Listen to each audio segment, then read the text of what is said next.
കാസർഗോഡ് ജില്ലയിൽ കടലാക്രമണം രൂക്ഷം. ശക്തമായ മഴയെ തുടർന്ന് റാണിപുരം ഉൾപ്പെടെ ഹിൽ സ്റ്റേഷനുകളിലും മറ്റ് വിനോദസഞ്ചാര കേന്ദ്രങ്ങളിലും നിയന്ത്രണങ്ങൾ ഏർപ്പെടുത്തി. ദുരന്ത നിവാരണ പ്രവർത്തനങ്ങളുടെ ഏകോപനത്തിനായി കളക്ടറേറ്റിലും വിവിധ താലൂക്ക് ആസ്ഥാനങ്ങളിലും 24 മണിക്കൂറും കൺട്രോൾ റൂമുകൾ സജ്ജമാണ്.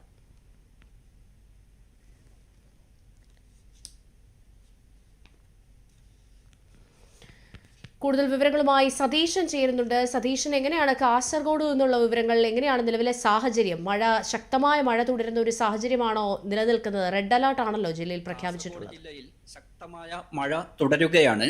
ഇന്നലെ രാവിലെ മുതൽ ആരംഭിച്ച മഴ ജില്ലയുടെ മലയോര പ്രദേശങ്ങൾ ഉൾപ്പെടെയുള്ള മേഖലകളിൽ ശക്തമായി തുടരുകയാണ്.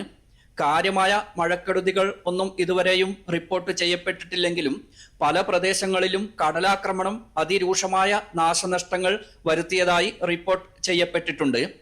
കേന്ദ്ര തോട്ടവിള ഗവേഷണ കേന്ദ്രത്തിന്റെ 110 മീറ്റർ ചുറ്റുമതിൽ ശക്തമായ മഴയിൽ തകർന്നു പോയതാണ് പ്രധാനമായും അറിയാൻ കഴിഞ്ഞിട്ടുള്ളത്. CPCRIയുടെ ബീച്ച് ബ്ലോക്കിലാണ് കടലാക്രമണം നാശനഷ്ടങ്ങൾ വരുത്തിയത്. അറബിക്കടലിനോട് ചേർന്ന് കിടക്കുന്ന സ്ഥാപനത്തിന്റെ പരീക്ഷണത്തോട്ടങ്ങളും അടിസ്ഥാന സൗകര്യങ്ങളും കടുത്ത ഭീഷണിയിലുമാണ്. സ്ഥാപനത്തിന്റെ പരീക്ഷണ ബ്ലോക്കിന് അറബിക്കടലിനോട് ചേർന്ന് ഏകദേശം 1 കിലോമീറ്ററോളം അതിർത്തി പ്രദേശമാണുള്ളത്. അതിൽ 110 മീറ്ററാണ് കടലാക്രമണത്തിൽ തകർന്നത്.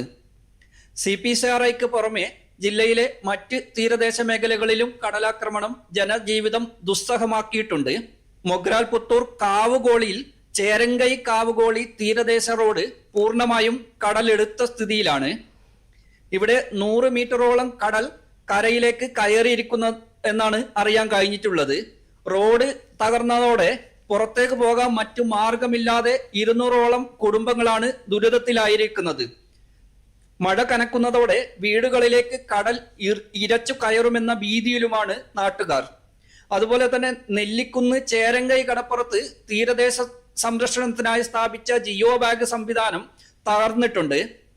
കുമ്പള കോയിപ്പാടി കടപ്പുറത്ത് കരിങ്കൽ ഭിത്തിയുടെ പകുതി ഭാഗവും കടലെടുത്ത സ്ഥിതിയിലുമാണ്.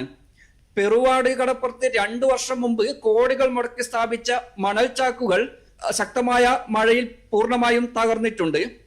ഉപ്പള, അജാനൂർ തുടങ്ങിയ മറ്റ് തീരദേശ മേഖലകളിലും സമാനമായ രീതിയിൽ രൂക്ഷമായ കടലാക്രമണമാണ് നേരിട്ടുകൊണ്ടിരിക്കുന്നത്. കാസർഗോഡ് ജില്ലയിലും മഴക്കെടുതി രൂക്ഷമായി തുടരുന്നു. കടലാക്രമണം ഉൾപ്പെടെ അനുഭവപ്പെടുന്ന ഒരു സാഹചര്യമുണ്ട്.